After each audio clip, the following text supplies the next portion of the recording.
Here we go. Welcome back, one and all, to another episode. Tongues. Kyle asks. I thought you were going to be wearing something too. It's the Halloween episode. It is the Halloween episode. That's a pretty This is cool. embarrassing. It's a pretty cool mask. I can't stop looking at the nose of your mask. This is really embarrassing. What is the mask? What is this? It's there's a band called Slipknot. Oh, This is the guitarist mask. Okay. Mick Thompson. Mick Thompson? Yeah, man. Sweet. It's like McDreamy. Is it? Only metal. Who's McDreamy? The dude from what that fucking hospital show.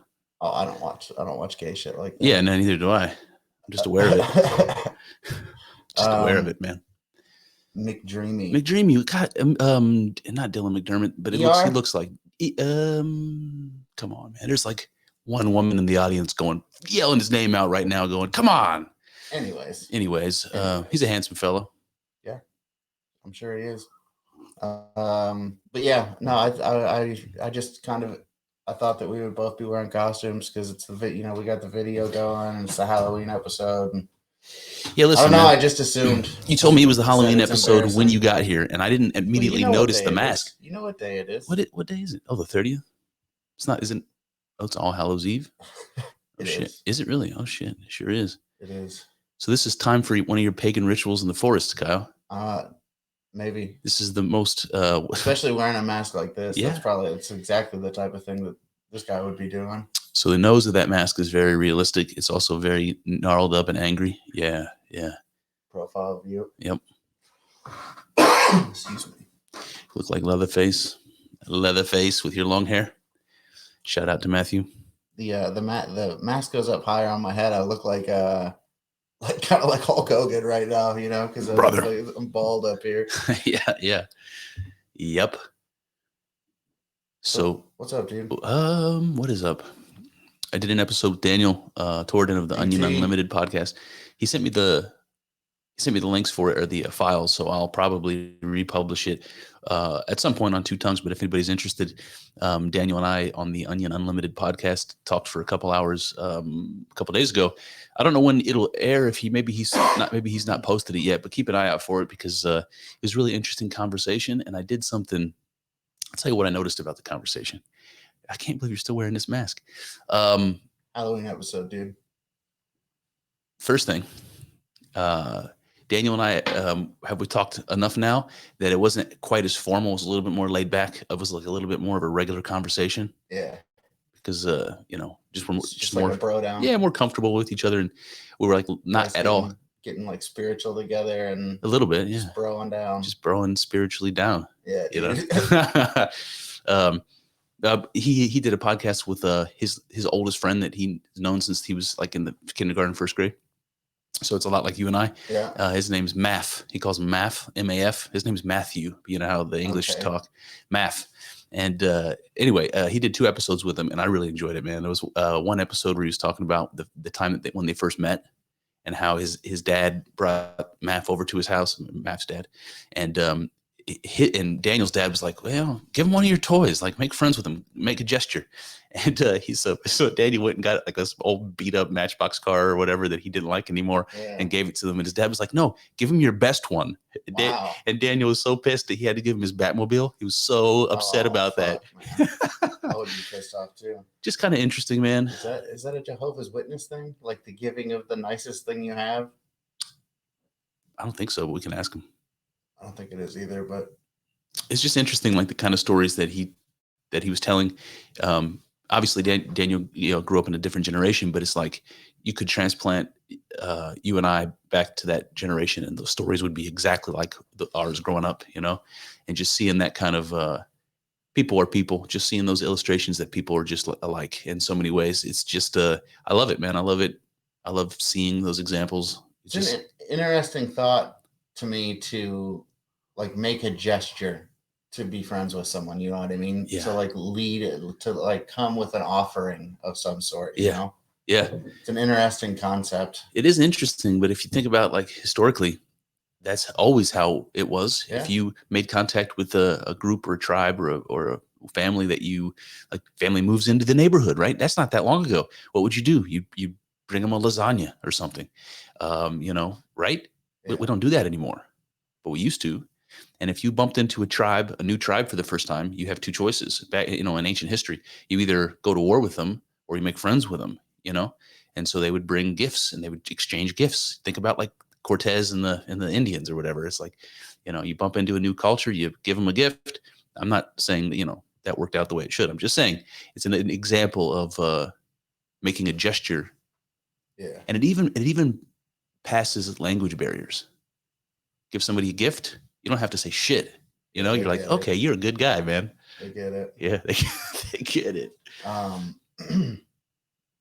For some reason, when you were talking, I started thinking about, like, have you ever gone over to somebody's, like somebody invites you over to their house for dinner and what they cooked is just not good?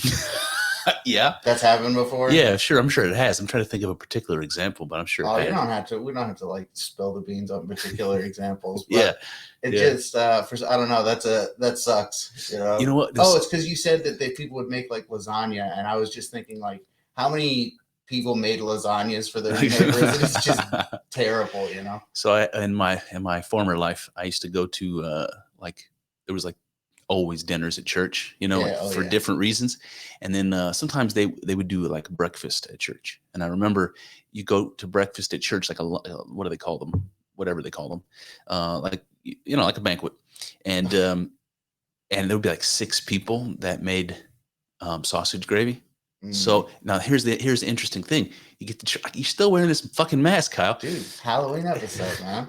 So you get to taste 6 different people's version of sausage gravy, which is one of my all-time favorite things ever. You're a big sausage gravy guy? Yes. I didn't know that. I'll tell you what I like in particular, but point is there was one person who made sausage gravy. It's like it's like, where was the flour in this recipe? Because it's just like liquid. It's just water. Oh. You just pour this barely gray colored water with a little bit of meat in it onto your biscuits. Worst. It was gross, man. It was totally the worst. Point is, there went my phone. The point is, you learn, you know, the value of a good cook. You also learn the diversity, and that's another interesting thing about meeting people from other cultures. You know, just the diversity and shit. But I figured out what I like the most about sausage gravy is if you use a spicy sausage. Oh, okay. Like a zesty breakfast sausage. Okay, Zesty. Start with the heat. I'll even put red pepper flakes in there because I think it's important. It's something about the combination of the heat and like that maple flavor. Oh yeah, you know what I mean? Sweet heat. Yes, thing. Yeah, yes, like that. That's it. I like that. Yes. I just like sausage gravy, man. My grandma used to make this like lard gravy. It didn't have sausage in it. There was no meat in it. It was still really good. Was it really good? I don't know how she made it. Yeah, how did she make it good if there was no meat in it? It just tasted good. All the pepper and salt and, you know. Pepper, salt, and lard. Yep. That's it. Put a little milk in there. Oh yeah. Fluff it up. I think that must be basically it. Do you ever remember? Because for some reason, this recipe seems like it may go way back to like the early days. Do you remember ever having? Early days. Do you remember ever having Crisco icing on a cake?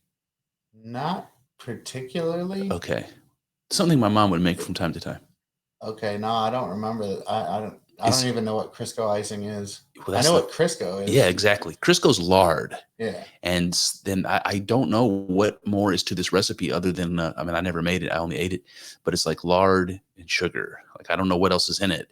But it's like the creamiest, sweetest, heaviest, delicious icing. And then as an adult, I realized the main ingredient in that icing was lard, man. Lard. Just fat. Just fat, yes. Spread it on top of a cake. Oh, yeah. Yep. Delicious. It was delicious, yeah. Anyway, I was talking about the episode I did with Daniel. Yeah. We talked I pulled him into deep waters a little bit because I started talking about politics and racism. Oh, yeah. Because I wanted to know what the British perspective is on it, you know? Yeah. You know how like every now and then I'll bring up, and we talked about this not long ago, how disappointing it is that in the United States, the conversation we had last time about it was that white people aren't seen as contributing to cultural diversity. Yeah. And that we all get lumped into one group as though there isn't any differences between white people, and the same thing with black people. But I decided to bring that topic up to Daniel because I wanted to see how it would go over for him not being from the United States, and also a European, because I imagine that in Europe, people are more connected to their individual European cultural traditions because it's alive and it's right there. We're so far removed from it across the pond, it's like it doesn't exist. So I imagine that he would say, there's a certain pride in being English, and there's a certain pride of being, from Rotherham or wherever he's from. And it was interesting. The conversation didn't get particularly too far down that direction. But it was interesting to hear his perspective. He basically said his perception is that racism is worse in the United States by a long shot than it is in the UK. And so we started talking about that. And I told him, I think that there's pockets of that, everywhere, all over the world, so you're not going to ever have a society that's completely wholesome in that way. There's going to be some bigotry for various reasons.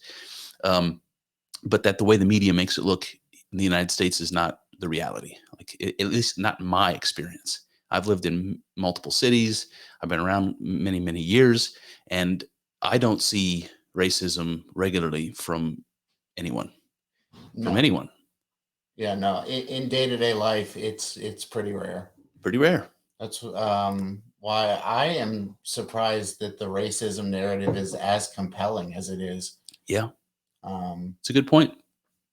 But the one thing I did tell him, in my lifetime, is that I noticed some resistance to interracial marriage, especially when we were younger. It wasn't culturally accepted like it is today. I mean, I noticed a difference in retrospect if I think back about it, how it was, growing up even as a teenager. And I think that might be different in the UK.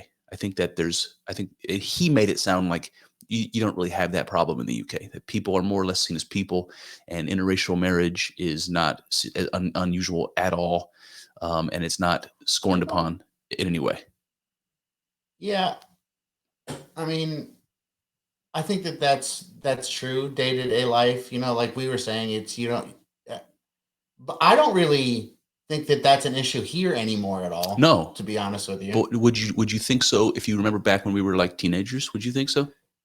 I mean, maybe a little bit. It's even the attitude towards homosexuality when we were teenagers, even in the early 2000s, the attitude towards homosexuality was not as accepting by a long shot, I think, as where it is now.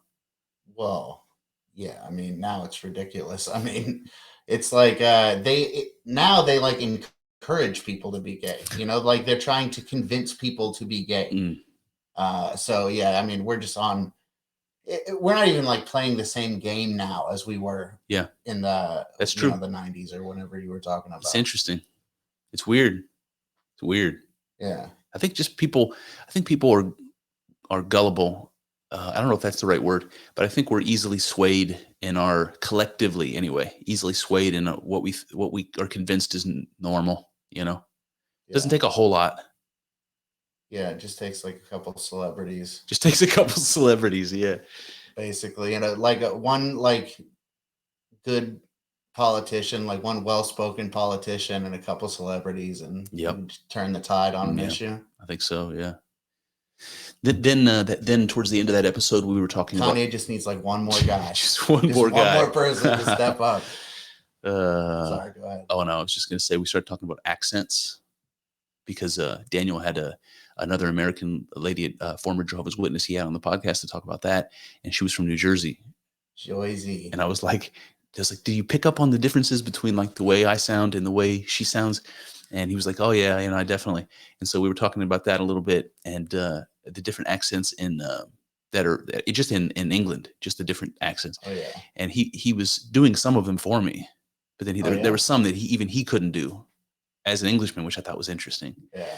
And then we were talking about I asked him whether there's prejudice or stereotypes, where with different groups in England or in the United Kingdom. Like, because I told him, like, I didn't realize, and this is just completely opening up my ignorance, especially at the time I was a teenager. I didn't realize until I was a teenager that appropriate as a designation king, and if you called or even British and they were Scottish or Irish or something, them be fighting words. Like, I didn't realize that. Yeah. See, because and I tried to explain this to Daniel, and he didn't exactly respond to it. It's like, I guess my historical lens has always been like, if a people conquers a people, then you assimilate, and you become that people. So if the English took over all of Great Britain and Ireland, in my opinion, you're English now. You're being ruled by an English king under their sovereignty. They've taken over your land and dominated your people. That means you're English now. And apparently that's not the way they see it, man. I don't see it that way.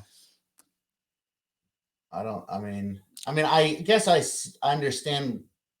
I think that in some ways you're correct, but I think that people are always going to like retain their, or at least that there's an overarching identity. Like in the United States, you can be from Ohio and be proud as an Ohioan, or you could be from Washington and be a proud Washingtonian, or whatever they call them. But you have an overarching identity that you're both American, and they resist that in the United Kingdom. Do they? Oh yeah. And I guess with Ireland and Scotland, yeah, specifically. Exactly. Yeah. Exactly. It's like you're Scottish, and even though you're part of Great Britain, you're Scottish, man. That's Scottish first. There's a difference though, in some ways, because like all of the history of America is new, like they were creating it. Whereas True. There was history and, tradition of these places before they were taken over by England. True. I don't know, man. I just feel like when the Roman Empire went and conquered Europe and parts of Asia and all that, that they owned the tribes that they conquered, in a sense, and that made them Roman, right? And I guess the more I think about it, the more it makes sense that your primary identity, just that little bit of like sovereignty within your soul, and that feeling of like resistance that you're going to have a hard time ever fully getting over, that you might prefer still to identify as a Visigoth or something rather than as Roman. But I think maybe the fact that we're so far separated from the rest of our European history is probably plays into that, Mm-hmm. I saw this video. It was the cast of some English TV show. I think it was that show Peaky Blinders. You ever watch that show? No, me neither. But it's got a good cast, but I haven't. I've heard it's good. Yeah, but I haven't watched it. But anyways, I saw this video and it was the cast of, I believe, it had to be because that dude Cillian Murphy was there. You mean Scarecrow? Yeah. Yeah. He was there, and I think some kind of British royal was like going down the line, shaking their hand, some kind of event thing. Mm-hmm.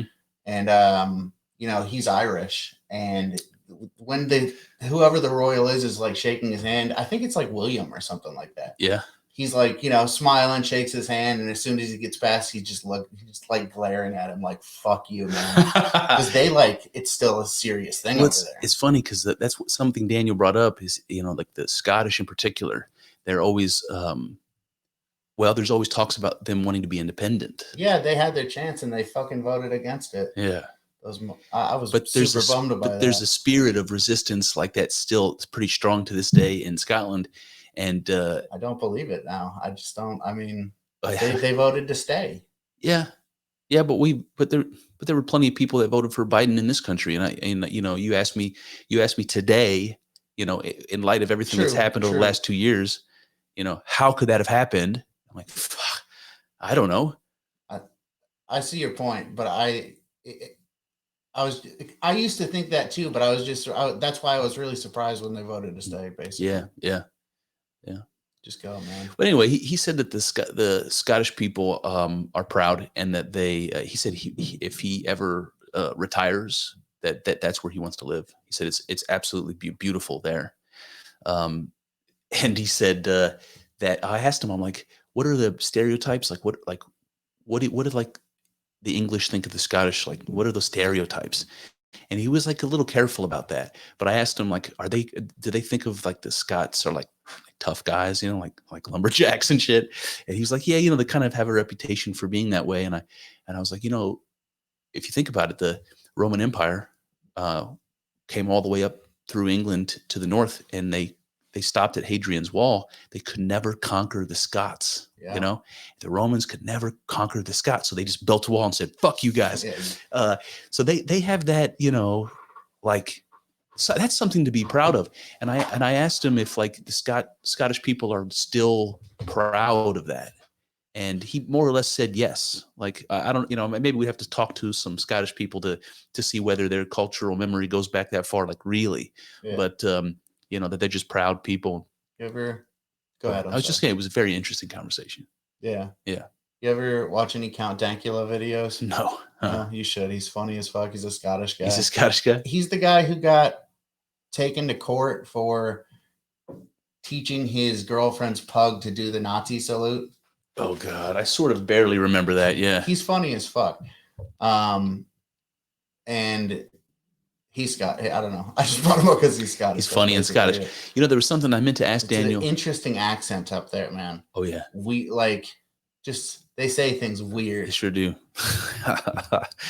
One thing I forgot to ask Daniel about, I meant to. So the Scottish and the English obviously still have some animosity towards each other. They won't identify as one group of people, easily. But when the British monarch is crowned, now this could be, I could have this completely misunderstood. This is why I wish Daniel was on the phone right now to help us out. I think that they either are crowned in Scotland, or the Stone of Scone, the Stone of Destiny, is brought to Buckingham Palace or wherever it is that happens, and I'm pretty sure it goes inside the chair, the throne, where they sit when they're crowned. So there's a connection. I don't know. It either happens in Scotland, or the stone is brought from Scotland down to London for this ceremony. But there's a connection between the British royalty being crowned. There's a connection to Scotland, and I'm really interested as to what that is, or what that means, or why, and how they square that circle when the Scottish and the English don't see themselves as one people. It maybe has to do with just symbolically unifying those two kingdoms. Maybe I'm overthinking it, but it's just interesting. I don't know. Have you ever heard of that? The Stone of Scone? Nope. I've heard of scones. Is it scone related? Is it like pastry related? Man, not. Yeah. There's like a couple of memories flashing through my head right now that I'm not sure are what I think they are. So I'm just not going to tell that story. There's some like documentary I watched. There's a castle in Scotland where these people will go, they lay on their backs, they pull themselves across the threshold, the Blarney Stone. That's the one. And they're like risking their lives to fucking pull themselves out and kiss the stone. The locals piss on that thing too. So. Oh no. Yeah. That's what I heard. I don't know. What's the Blarney Stone? Do you know? I don't off really the top know, of your head? Like why it's special. I just know that it's a thing. That American tourists go there and they kiss this thing that the locals piss all over. Again, allegedly. Yeah, allegedly.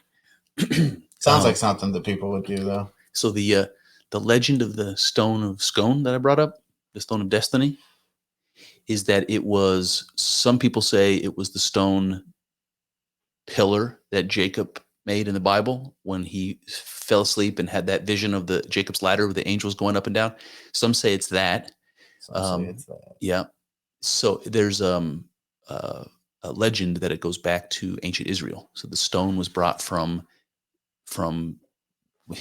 Israel, wherever they crowned the Jewish kings, and it was taken to England or Scotland or whatever.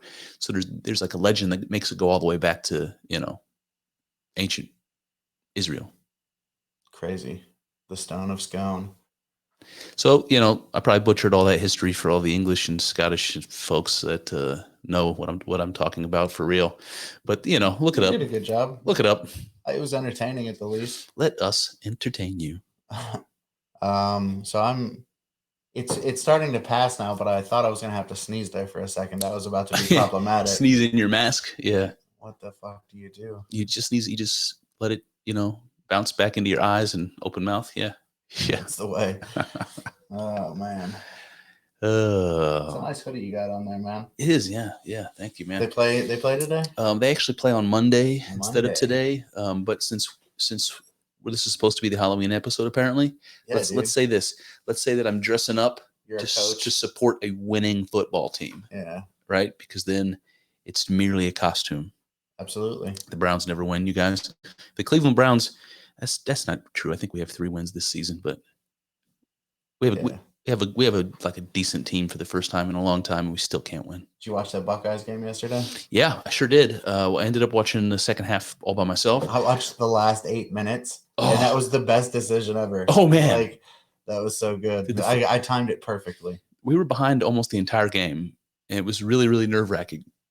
And then right in the fourth quarter, CJ Stroud was just like, all right, let's start scoring touchdowns. Yeah. It was really, really fun to watch. Yeah. It was. I've watched more football this season than I have in a long time, and I'm doing it right. Last 8 minutes. That was good. Yeah. I think that's the way to do it, man. They looked impressive. For that last 8 minutes. For the last 8 minutes, yeah. I think that's the only thing that's going to keep them from falling in the rankings. A lot of times, the Ohio State is overranked, and people criticize them for that. I'm a huge fan, and I agree that sometimes they are overranked. This year is one of those years where I'm really not sure yet. I'm really not sure, man. That wide receiver, he's pretty good, man. Oh, Marvin man. Harrison Jr. Yeah. Yeah, dude. Turning into a football podcast right now. Well, let me switch sports on you. All right. Did you see Jake Paul and Anderson Silva fought last night? No, I didn't. Yeah. I didn't know that was happening already. Yeah. Damn. I would have cranked these things out, dude. Yeah. So well, apparently that fight was supposed to be 2 other people before it was Anderson Silva. Oh, really? They finally got it that figured out. Jake Paul won. Jake Paul won? Jake Paul beat Anderson Silva in a boxing match. Nice, man. I watched just a clip of it this morning, and it was like in one of the later rounds, he hit him with a hook, and Anderson Silva fell, to the ground. He got up pretty much right away, but it was impressive, and Jake Paul won by decision. So that's interesting, man. My brother was supposed to come drive up and watch it with me, but I never heard a peep from him, so he blew me off. So if you're listening to this, bro, shame. For shame. No, that a lot of people hate on those kids. Well, they're not kids anymore. They're like grown-ups. Yeah, they're grown-ups. But I don't know. Whatever. I think that's impressive, man. Absolutely, man. So for those people who don't know, the Jake Paul and his brothers, who? Jake and Logan, yeah. They're from not far from where we live, and so that's makes it sort of a little bit extra interesting. It's like watching, like in Stipe's heyday. It's like because he's from our neck of the woods too. It just makes it a little extra interesting, The home team, even though he's like Ukrainian or something, isn't he? Something, yeah. Miocic. It seems like it would be like, I don't know. Sounds Russian to me. He's Croatian or something. It could be. Yeah, it could be something like that. There's a lot about Eastern Europe I do not know, man. Same. Isn't that interesting? It's a lot that a lot of people don't know. It's a lot about Eastern Europe and the former Soviet Union, all that whole area over there. I just don't know. Yep. It's a shame. Oh, you know what? Let me ask you this question. While we're talking about shame and knowledge and being an American, I told Daniel that there was like learning about the fact that calling a Scotsman or a Welshman English might be insulting to them. That was like kind of a news to me. And I explained my rationale. But one of the things that I also think, and you tell me as another American if this makes sense to you, if somebody says Great Britain and somebody says the United Kingdom, in my mind, synonyms. I don't see a difference. Those are 2 words for the same thing. Now, Daniel was quick to tell me how wrong I was, but first impressions, does Great Britain and the United Kingdom, are they synonyms to you? I know that they're not synonyms. I've heard the distinction before. Yeah. I don't particularly remember what it is. I think the United Kingdom is like the broader sense of it, like including Canada and Australia back when it was part of it. Yeah. And Great Britain is maybe referring to like, the part that is Britain. Yeah. Yeah. So it's pretty much right, except for I don't know if the word United Kingdom was used when Great Britain was like an empire, like what you're describing. Maybe not. But Great Britain is it's the unification of the kingdoms on the mainland, on the island. So Great Britain wouldn't include Ireland, right? Got it. And United Kingdom includes Ireland. Got it. And maybe Wales too. I can't remember. But I think he was describing the kingdoms then the larger kingdom is the United Kingdom. So I guess that makes sense. But as an American, I didn't know that, and I just wonder like how common that is. I assume that's a common mistake that Americans would make. Yeah, I think a lot of Americans just call it England. You know, it's just all England, which is even worse if you're not English and you like, what the fuck did you just say? There's really nothing like that here. There's really nothing like that where somebody could assume you're from some part of the United States where you're like, fuck you, you know? Yeah, I guess.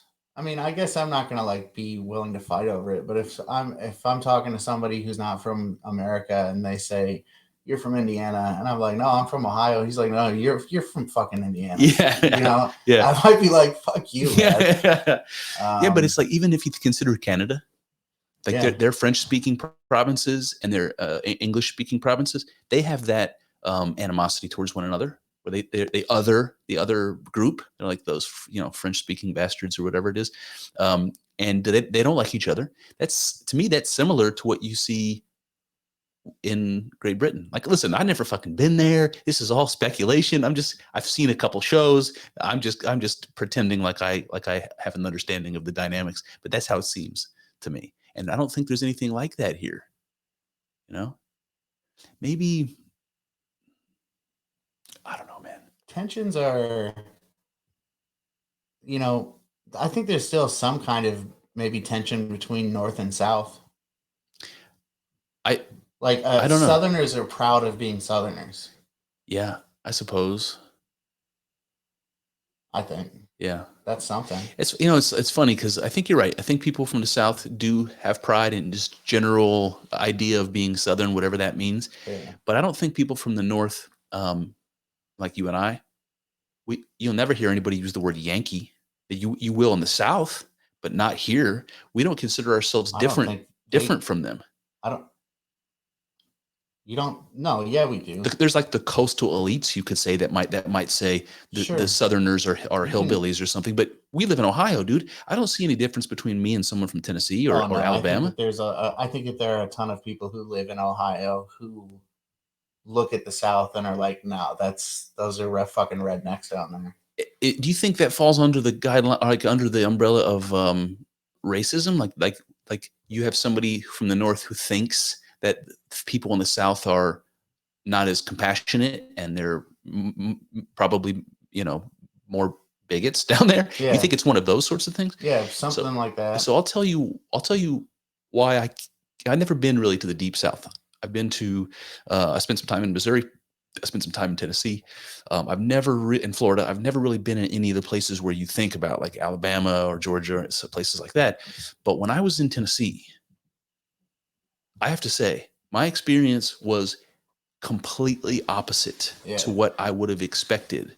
I went to Tennessee and I spent some time there, and just people watching, I noticed white people and black people were way more intermixed. They were way more mingling socially than what I am used to seeing here in Ohio.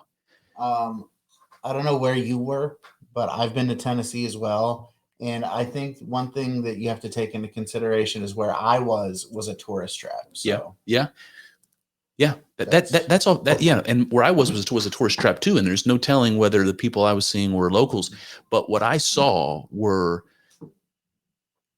groups of people of mixed races hanging out together, holding hands, walking down the street, eating at the same table, and it was prevalent in a way that I don't see where I'm from in the quote unquote North, even today. Yep. So my feeling when I was down there was that where I was in Tennessee in any ways, and it was pretty rural, that it was way more community based, and that people didn't put value in those arbitrary differences.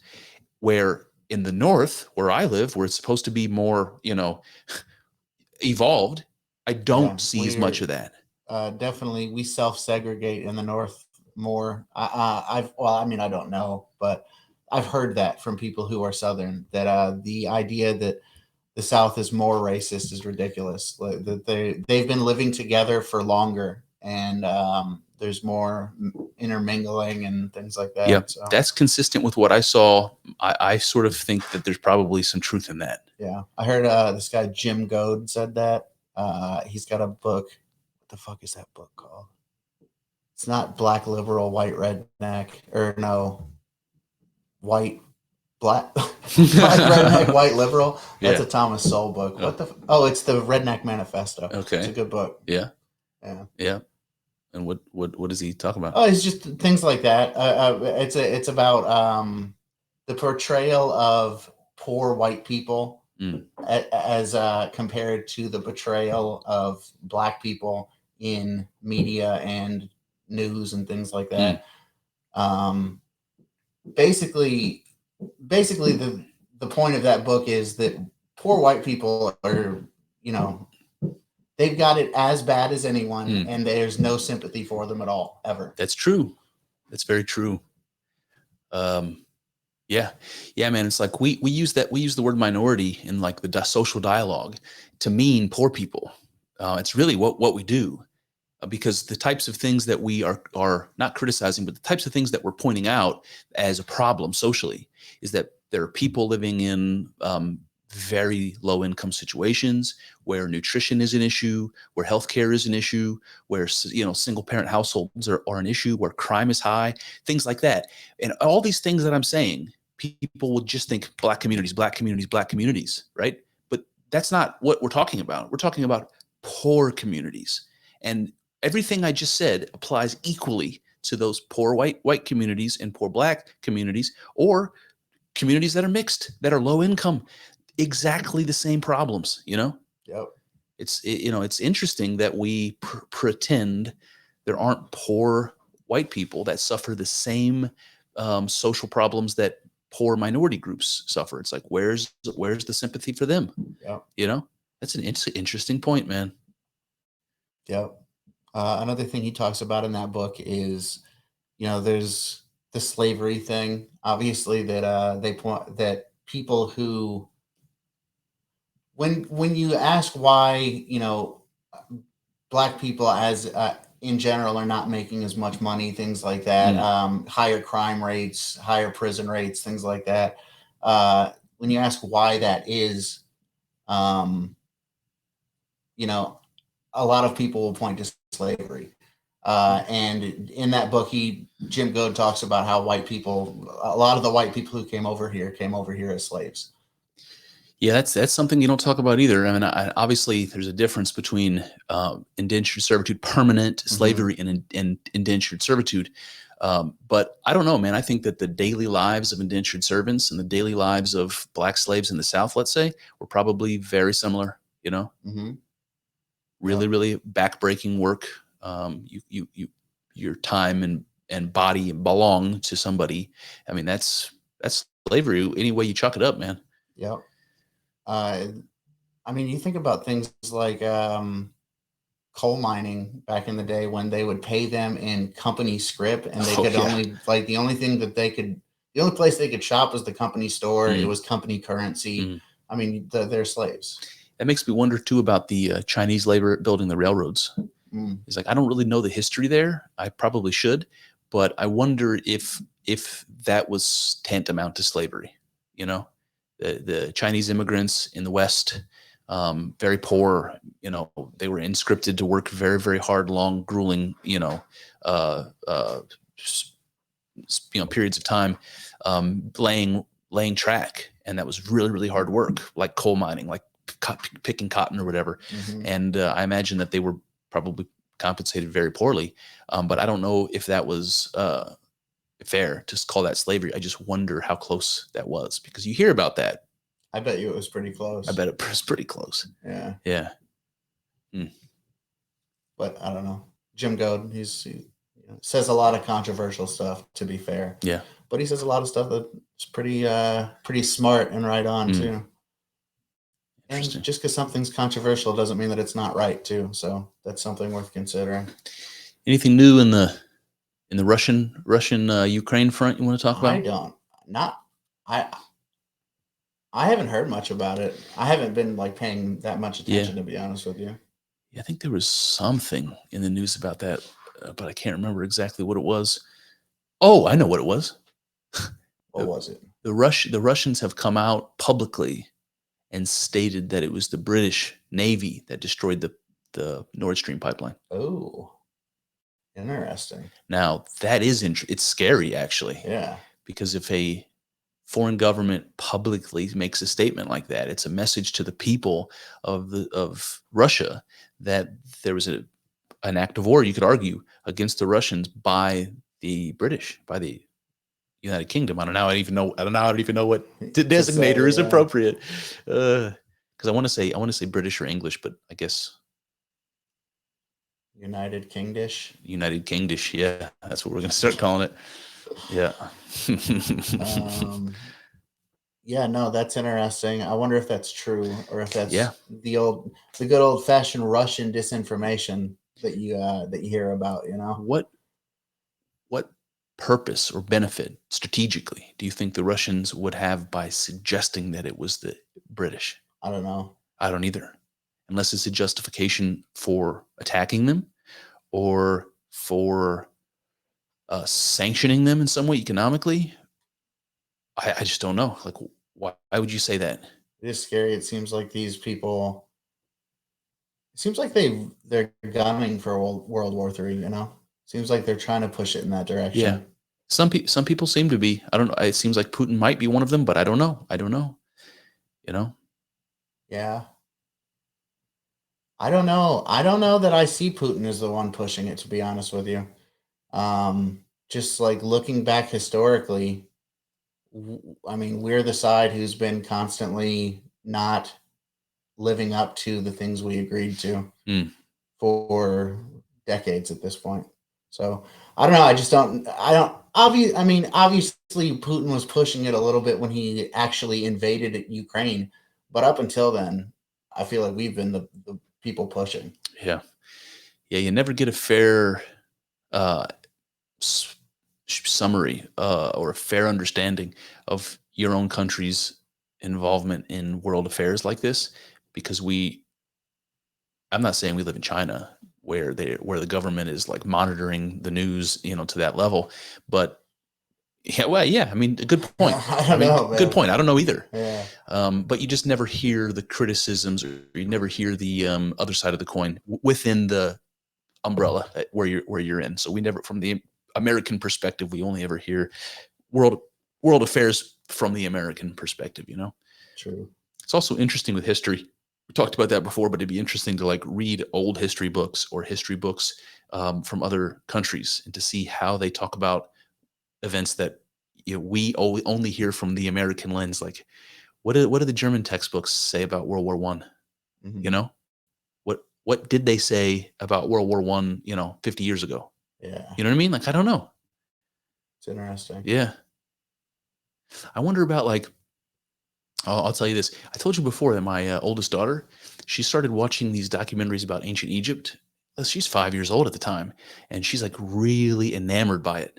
And I could not be more proud to see it, because I always had similar interests as a kid, but I didn't expect it because she's a girl. And so, whatever, maybe that's my own biases kicking sexist. in, but I never expected it because she's a girl.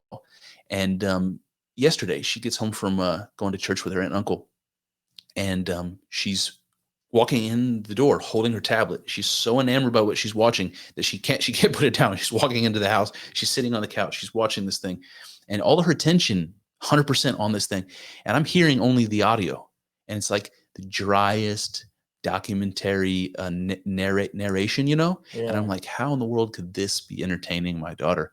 I look over at it, and it's all about the history of ancient China. It's about the first Qin emperor, that unified the Chinese tribes, whatever you call them at the time, the dynasties. That's cool. Yeah, and she was super into it. She was like, you know, they built the pyramid as the tomb for the emperor, and that's where the terracotta armies were. And it's like a little miniature palace that was built in the tomb, and the water around the palace was liquid mercury. Did you know that? Like it was. I didn't know that. Oh, dude, it's so cool. So cool. It's like they made this perfect scale replica inside the tomb of, like, I don't know if this is probably wrong. I want to say the Forbidden City because it's probably wrong. But whatever was the temple complex, the city, the capital of the Qin dynasty, and the water in your city is mercury. Maybe I want to say maybe that they. Point is, it's super toxic, obviously, to have all that mercury in there. And she's just watching this. Her little mind is blown. And that's how I used to be, man. When I was exposed to like how deep history goes, how many people have come before us, and the high points of civilization that are buried in the deep past that we barely even know about anymore. And when you see them, you're just like, fuck, it blows the top off of your head. And my little girl is like experiencing that. I don't know why I started telling you the story. There was a reason for it. Oh, history books. Yeah. So the reason I bring all that together is that, like, I wonder if you go to some place like China, where the impact of all of the most important events of the Western timeline aren't really not important at all. What it's like if you're learning history in China, what do you care about Alexander the Great? What do you care about the Roman Empire? What do you care about the Indus Valley civilization or the Babylonians or Sumerians? What do you care about the Celts or the Germanic tribes? What do you care about? What do you care about Christopher Columbus? Mm-hmm. You know, your history is so different. And I just wonder what that's like. That must be fascinating, man. It's also fascinating to see how they would depict our civilization. Imagine the perspective of the Chinese that have a civilization that goes back 4,000 years. And they look at our country that has a civilization. We have a history of 200 years. Yeah, it's crazy. They must think, as powerful as we are, we're like the snot-nosed teenagers on the world stage. Yeah. And I just think it must be interesting to hear their perspective. Would be. Yeah. Should get someone on, a Chinese person. But it's probably similar in India. It's similar in Southeast Asia. It's got to be similar in lots of places where the history is just that far removed from us. You know, even in the Middle East, you know, if you separate the European tradition from the Jewish Hebrew, you know, part of our history, if you cut that off, the whole history of Iran, Iraq, Saudi Arabia, the Levant, Turkey. I guess Turkey had influence with Greece for sure, but beyond that, their history is pretty isolated too. True. Especially pre-Alexander. Yeah, you know, for sure.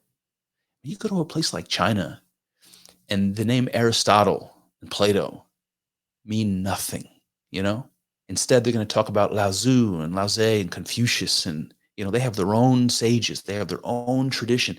It's fascinating. They have their own language and writing system that's nothing like ours. It's just fascinating, man. It is. Some old ass culture, man. You said 4,000 years? Yeah. It's old, man. Old. I wonder if our ignorance of their culture, how that measures up to their ignorance of ours. You know, like, you think it's like your average Chinese person knows more about America and American history? If I would have to guess, because I think we export our culture a lot more than anywhere else in the world. It's true. That's what Daniel told me when I was talking to him. He said he watches a lot of TV because I asked him, like, you know, I was like, do you guys have all the same streaming services that we have over there? He's like, yeah, of course we do. I'm like, do you watch a lot of TV? He's like, yeah, probably more than I should. He's like, you know what though? We watch American TV. He's like, that's all we watch is American TV. It's funny because we watch a lot of British TV. I told him that too. Okay. Yeah. And I couldn't really think of any examples on the spot apart from like Monty Python, The British Office, some of those things. But I used to like this show that was on PBS called Are You Being Served? Yeah. It was an old show. I think it probably came out in like the 70s. Mm-hmm. It was about the staff of a haberdashery, like a department store. Yeah. It was a good show. That's funny, man. I like that show. Yeah. Yeah, I watched a show called The Detectorists, which is it's got you remember the first Pirates of the Caribbean? There was the short, fat, balding villain, and then the taller villain with the fake eye. Yes. The guy with the fake eye. By the way, he was also in the British Office. He was Dwight's character. Got it. He is in that show, Detectorists, and it's about two amateur metal detectors that live in this rural, village in England somewhere. I don't know. And like the Vikings have a history of coming over there and the burials, and sometimes they'll find treasure buried over there. Sometimes they'll find hordes of Viking gold. So that's what these people do. They have like a little group. You could just imagine this is like a rural community, and they have like a little group, and there's like 6 people in the community that give a shit about it, and so they meet one day a week at the pub, and they get together and talk about where they're metal detecting, and blah blah blah blah blah.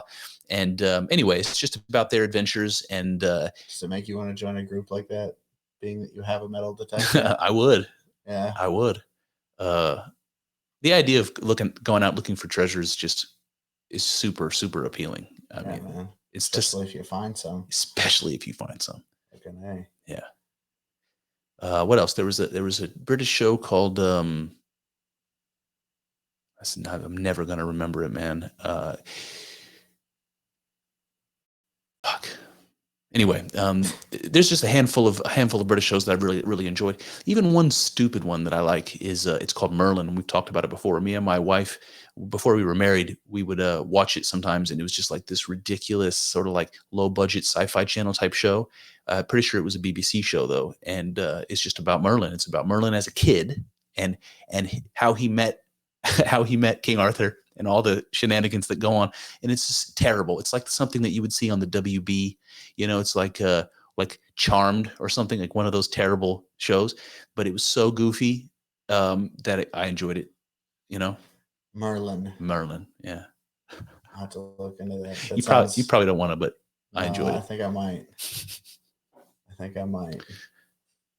I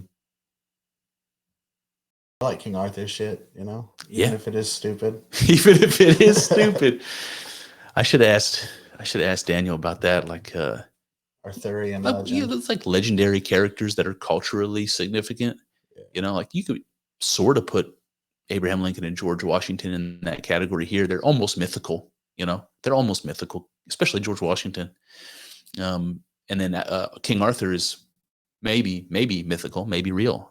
Maybe some combination of the two. Yeah. But I wonder like how much attachment English people have to that idea. Like, do they have pride in that idea, or is it just an interesting story like it is to us? Yeah. Like an interesting hero story, Yeah. We try to have shit like that here, but our culture is just so much younger than theirs. It's hard, Like Paul Bunyan. That's true, yeah.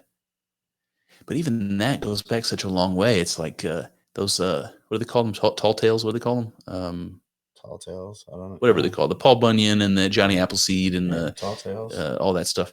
I think that those stories were more likely to be told in the early days, right? It's like a tradition of fairy stories and mythology from Europe that we brought with us, because you don't see those sorts of things being made up now, and do you even tell those stories to your kids? I mean, I know you don't have kids, but do you ever do you hear people? I tell those stories to like random kids. To random kids, like, you're like, "Hey, you ever heard of Paul Bunyan?" Boy, Paul Bunyan was the one that was in competition with the machine to build the railroad. That was not Paul Bunyan. Who was that? That was who was that? Man, I can't remember his name. It's black fella. Black fella, yeah. Hold on, John Henry. John Henry, yeah, John. That's another one of those, yeah. Was John Henry a real guy? I think he was a real guy, but I'm not sure. I think he was a real, like a railroad worker. Yeah. Johnny Appleseed was a real guy. No, he wasn't. I think he was. I don't think he was. He could be made up, but I think the story of Johnny Appleseed. Nobody's name is Johnny Appleseed. No, his name was definitely not Johnny Appleseed. Johnny something or other. I think he might have been like a rich kid. Oh yeah, he's a trust fund baby. I could be making this up. Fucking yuppie. It's like going around planting fucking apples. It's like the Teddy Roosevelt, son of a bitch. Teddy Roosevelt story. It's like the story of his life was a story of like trying to be a tough guy, like trying to prove that he was a tough guy. Yeah, you know, he did a pretty good job. He did a pretty damn good job. Yeah, Teddy Roosevelt. He was like, maybe he's like the rich kid. You know what I mean? Yeah, he's probably like the rich kid. I think. Yeah, he really did it up. You yeah, know? Went on safaris. Yeah, went to war. That's crazy. Right? Yeah, he had enough money to buy all the best toys, including an army of his buddies to take over to Cuba or wherever they went. Cubano. Wasn't that the Rough Riders thing? Yeah, Cuba, right? It was Mexico. Huh? Maybe it was Mexico. See how dumb Americans are, guys. We don't even know if the Rough Riders were in Cuba or Mexico. I'm pretty sure it was Cuba. San Juan Hill? San Juan, Puerto Rico. Oh, that's Puerto Rico. Oh shit, maybe it was Puerto Rico. Maybe it was Puerto Rico. I don't know. Americans don't even know our own history. I think he was definitely involved with like the thing with that caused the war with Spain. There was a ship that exploded. The USS Liberty. Oh no, that was Israel. I'm sorry. No, it was what was it? What was that ship? It was just on the tip of my tongue, man. It's not the Liberty. Don't know. I don't know, but you guys should look up the USS Liberty. That's an interesting story. Well, tell me the story. It's just I don't have the facts, so I want to Yeah, I know what you mean. But it's interesting. You guys should go look up the facts, the cold hard facts. What was that ship though? That's gonna really bother me. I want to know. The Maine? I think it was the Maine. Yeah, I was gonna say, is it one of those things? Remember the name of the ship? Remember the Maine? I think. But anyways, it exploded, and just like they don't know why it exploded, and that caused the Spanish-American War. Basically, it was like the kicking off point. Interesting.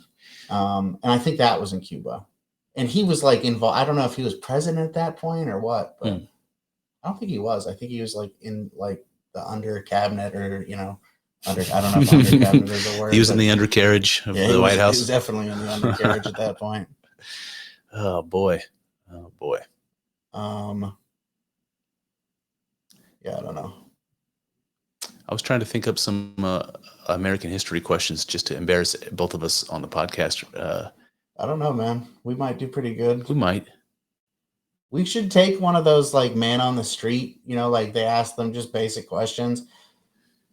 We should take the test that they take for citizenship. Oh fuck. And see if we could be American citizens if we know enough. Yeah. I wonder how many regular people would fail that test.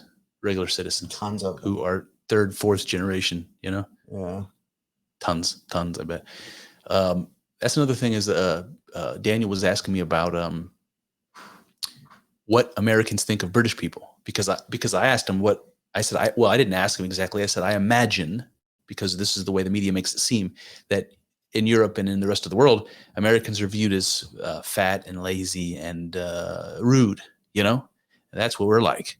So I asked him, what his opinion was of Americans, and he asked what the American generalizations are of British people. And you would have been great to have on at that time. But I told him that I think about.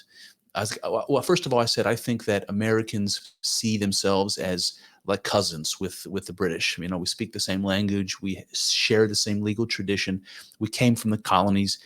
People here treat the death of the Queen, let's say, like it's a significant cultural event. There are people here that are weeping, so there's still a really close connection between the Americans and the British, that I see them as industrious because, well, they invented financial markets, because they had a huge empire, the East India Trading Company and the best navy in the world, and all this stuff, the slave trade, all the stuff that they did that made them hugely rich and powerful. And then the accents make Americans think that they're intelligent. We think somebody with the British accent is immediately, 20 IQ points higher than your average American. That's my take. Yeah. I think that is a good general American take, But you have some different feelings about it. Yeah, well, I mean, like you said, we think that the the accent fools a lot of people and Mhm. makes us think that they're smart. They're not smart. I mean, they're no smarter than anyone else, you know? Exactly. There are smart ones. Yeah, you know, there's smart English people, Mhm. or, you know, United Kingish people. United Kingdish, yeah.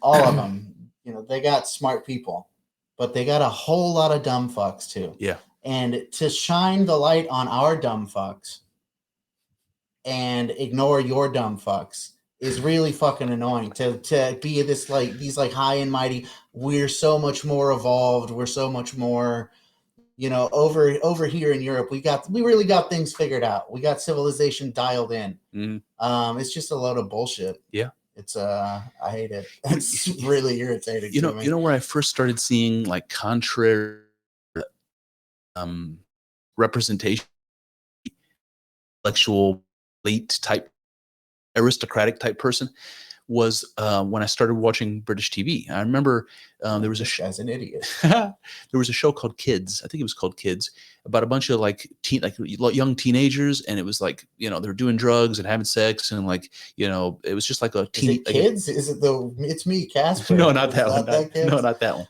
Okay. I think it thought was maybe called it was Kids. a British It was remake. many seasons. It was kind of, it was like just about just people with terrible trauma in their lives, and you know, trying to grow up and all that, and and there were like, well, kids in the show. Kids aren't as articulate, let's say, as adults generally, and they say dumb shit.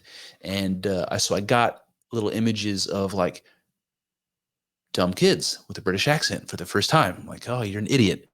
And even even watching like just basically watching British TV and seeing examples of like bullies, like gangster type folks on the street, giving people a hard time, just things that I associate with, you know, crime and social poverty in my country. To see it in the UK, where I used to have this blinder of like this aristocratic Victorian like image in my mind, to see the reality, it's like, oh my God, all the worst parts of culture that you see around you, they have it over there too with a British accent, man. Yeah. And they have it everywhere, you know? It is interesting. It is interesting. How about the French? What are the stereotypes, American stereotypes about the French? They stink. I've heard that. Yeah. They In what way? Stink. In what way? Like Body odor. They don't wear deodorant, Smelly ass frogs, dude. and they don't shave their armpits, right? They don't shave their the women don't armpits. shave their armpits. I've heard that. You know, I was thinking the other day that until like the manufacturing of, you know, pretty, I don't know, like when did razors become widely available? Like to where women started shaving their armpits? It couldn't have been. It's a good question. It's probably super early. It's probably difficult to do with the straight razor, like your old fashioned barber would use. It's probably what you'd have to use. But I wonder how is America? I wonder if America is unusual. If it's like, this is the place where women shave their pits and every guy's circumcised. Like, this is the place on earth where that's true, and nowhere else. Like, it seems like, where else is that true? You know? That's a good question. But because we export our culture everywhere, and they see all the Baywatch girls with shaved armpits and whatever, maybe other countries just say, oh yeah, that's better. Let's start doing that. It seems like a European thing for sure. To not shave your armpits. Because here in this country, no. I think certain parts of Europea. Europa. Certain parts of it seem like not shave your armpits types, and other parts seem like shave your armpits types. Which is the country you think is the most hairy armpit ladies in Europe? It's a good question. I'm gonna go out on a limb and say Bulgaria. Yeah, I bet you there's some hairy pits in Bulgaria. Yeah. I was thinking Italy. I don't know why. Yeah, maybe Just a bunch of dirty Italian ladies not shaving their armpits. That's unfair. They don't have to be dirty. Yeah, this is just an observation, and it's probably wrong, but it seems to me like if you look at like how hairy people are, especially how hairy women are, because you notice, right? You notice if a woman is hairy because you kind of feel like they shouldn't be. You notice it more. Yeah. It seems like the Native Americans and the Asian populations, obviously, it's like the men don't grow as much facial hair as they do in Europe and Africa and places like that. And the women also seem to be just very hairless. It's very like naturally hairless. But if you go to the Mediterranean or if you go to the Middle East. How do you know that? Well, this is what I mean. It's observational. But the people that I've known that were Italian, like I went to high school with a girl who was a second generation Italian. Shout out to Rita, and she had like sideburns kind of things, and she had like dark hair on her arms, like darker than you. But if you look at somebody from Japan, or if you look at somebody from Sweden, those girls, to me, they all seem like they're just naturally less hairy. Yeah. But I could be wrong. My wife is a Scandinavian type, and she's also got that really fine blonde hair. And it's like, even if she doesn't shave, you almost don't notice, but it doesn't come in thick, you know? This is a weird change of subject. Yeah. Talking about women's body hair. I didn't really see this one coming today, but hold on, let me finish this thought. So there was Rita, she was Italian. There was another lady, the only family that I went to school with that were from the Middle East. She was similar. You just notice, maybe it's because the hair is dark, maybe that's why. But you do notice certain parts of the world where the women's, maybe just the people in general, but you notice the women look a little bit hairier, man. I don't know what to say. Yeah. More stereotypes for you. Is it a stereotype if it's true? That's a good question. I guess if it's not true 100% of the time, it's a stereotype. I guess. If it's true 100% of the time, then it's a fact. Is it a stereotype to say that like Arab women tend to be more noticeably hairy? I don't know that that's a stereotype. I think that seems to me to be an obvious truth. Yeah, I noticed that, but again, maybe it's just because not all. But that's the thing. They do have very dark hair there, but they also have very dark hair in Asian populations, and it seems like they're pretty hairless. True. I don't know. Maybe the perception of them being hairless is more artificial than you realize that it is. Could be. Could very well be. Yeah. I know that they're big on plastic surgery and stuff over there.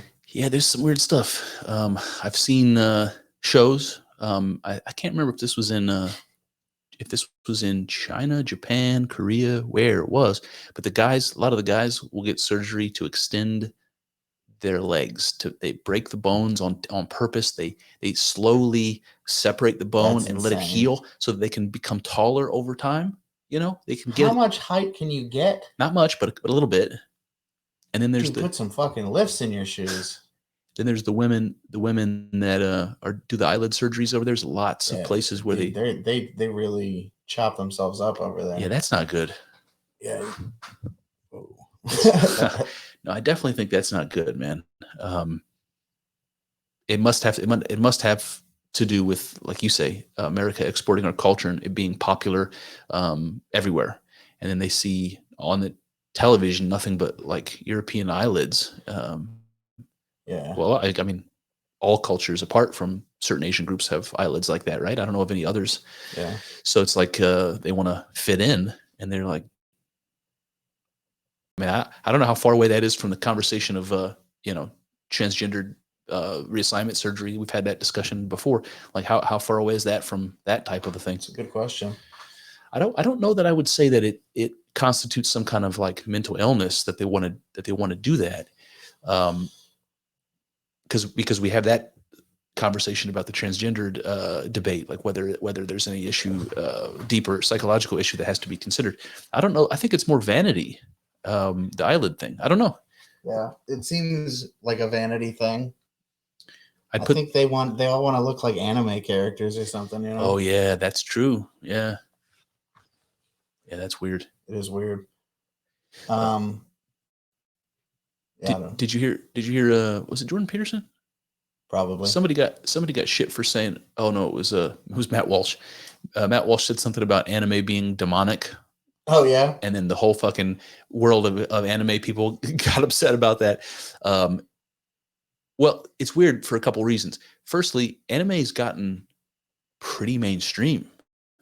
Like so much mainstream to the point where like you've got lots and lots and lots of options of streaming anime on Netflix, and they're all adult series and movies. Yeah. There's lots and lots. It seems like it's really popular. When I was growing up, it was very fringe. Anime was very fringe. And when Matt Walsh said that it was demonic, I'm just thinking about the early days of anime, and I'm like nodding my head, like, you bet your ass it's demonic. It's supposed to be demonic. That's what makes it cool. Like my cousin was into anime, and I used to go over to his house, and sometimes if he wasn't home, shout out to my cousin Luke, I would go up into his room and put his anime VHSs in the player and sit there and watch anime. And my mom and my aunt were none the wiser that I was up there watching what I was watching. And I don't have to get too explicitly graphic here, but in the early days of anime, it was like, first of all, it was like watching a Skinamax movie. There was sex scattered throughout every episode, and it was the most graphic shit you've ever seen in your life. So the villains were always terrible creatures and monsters that were as gross and off-putting as an artist's imagination would allow them to be. The craziest alien monsters you've ever seen in your life. And I remember many times seeing crazy alien monsters having sex with little anime, princess women. And it's creepy, man. I think you were watching hentai, dude. Yeah, probably. This was in the early days, man, when there wasn't such a fine line. Like this goes back to the late 80s, basically. Yeah. Like there's some like Vampire Hunter D, which are classics, as far as anime goes. It doesn't have much of that. And then there's others like all those early, what was it, Robotech, all those early animes of like mechs and stuff, that pretty free of that sort of stuff. But a lot of the stuff that my cousin had in that VHS collection was a group of heroes fighting monsters, having sex with monsters. That's what it was. That's what every fucking thing was. Yeah. It wasn't like you were watching a porn because there was a story to it, and the sex was supplementary, right? The sex was just in there to make it more tittillating. There was a story, and that was the main driver of the narrative. It wasn't about sex, but it was in every fucking video. Yeah. Interesting. I never really got into anime that much. I liked Dragon Ball Z a little. Yeah. Yeah. More other than that, I've kind of always felt like anime is on YouTube now, so I have to be careful. Yeah. But anime likes guys. You know what I'm saying? Oh, see, that's news to me. I haven't watched anime in so long. It's news to me. I mean, that's just how I feel. Yeah. I just don't. I feel like the people who are into anime generally, I mean, I'm sure there's cool ones. Like, you liked anime. You're my best friend. Yeah. But generally, the people who are into anime are like not the type of people that I want to hang out with. Yeah. There are exceptions. There are people who have like anime avatars on Twitter, and they're pretty cool. Yeah. But a lot of them are just like repulsive. See, I found, it's probably true, but I found that to be very true when we were kids. The only people that knew about anime, could get a hold of it, were weird. Yeah. Probably my cousin was no exception to that. They were usually nerdy and smart and resourceful, and didn't have a lot of friends, and got into watching monsters fuck people. Got into weird shit. Yeah, exactly. But now it seems like it's got broader appeal. I'm like, Eddie's a huge fan of anime. Yeah. Yes, he's not a weird guy. That's the exception. But Eddie's a weird guy. Let's be fair. Eddie is a weird guy in the best way possible. In the best way possible. He definitely fits into the nerd category, but only barely. I mean, I think that. Would you say only barely? Well, let's see. It's hard to reconcile because. It's hard to reconcile because when I was growing up, I always saw Eddie. He was a little older, right? So when I was a kid and we rode the bus together, I always saw Eddie as kind of cool. He sat in the back seat. You're a nerd. Yes, but Eddie's kind of it was. I don't know if he was, but kind of is now, right? Yeah. That's my point. But I didn't know that about him.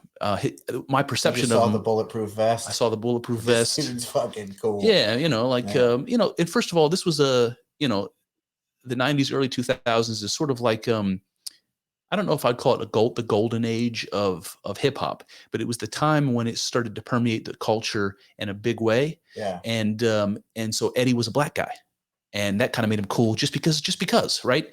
And he wore the bulletproof vest like all the gangster rappers we had told that story. That's pretty fucking cool.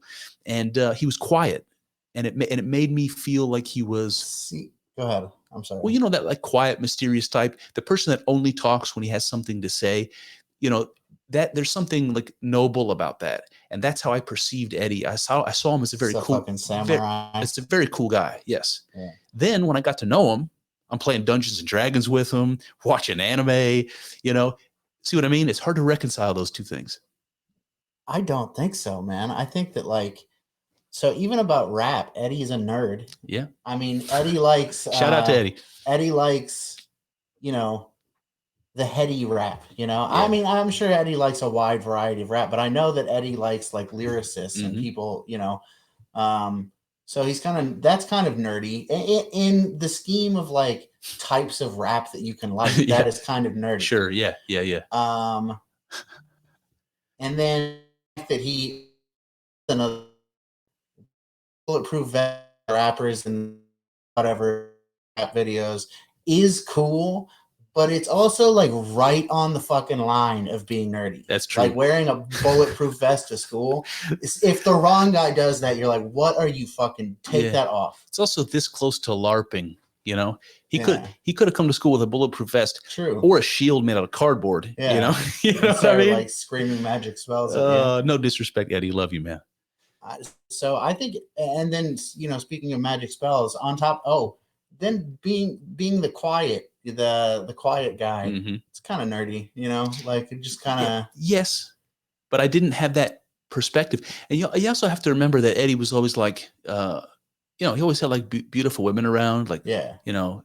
I don't know. It's just that's definitely a mark in the cool factor. And he lived on his own and had his own house at a very young age, which was very cool. Yeah.